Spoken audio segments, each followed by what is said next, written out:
গোটা দুনিয়াটাই পরীক্ষা। আল্লাহ যারে পছন্দ করে বেশি তার পরীক্ষাও।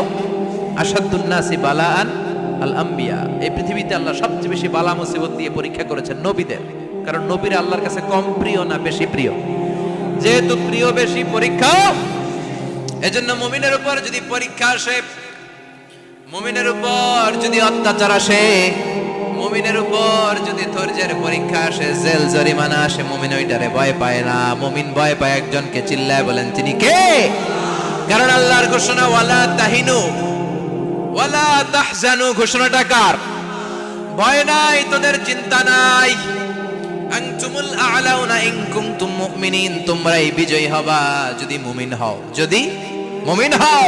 এজন্য ধৈর্যের পরীক্ষা দিতে হবে, আল্লাহর উপর তাওয়াক্কুল করতে হবে, অত্যাচার আর জুলুম আল্লাহর নামে সহ্য করে যেতে হবে। চিল্লায় বলেন ঠিক কিনা? কারণ মুসলিমের সাথে আল্লাহ থাকে, মুসলিমের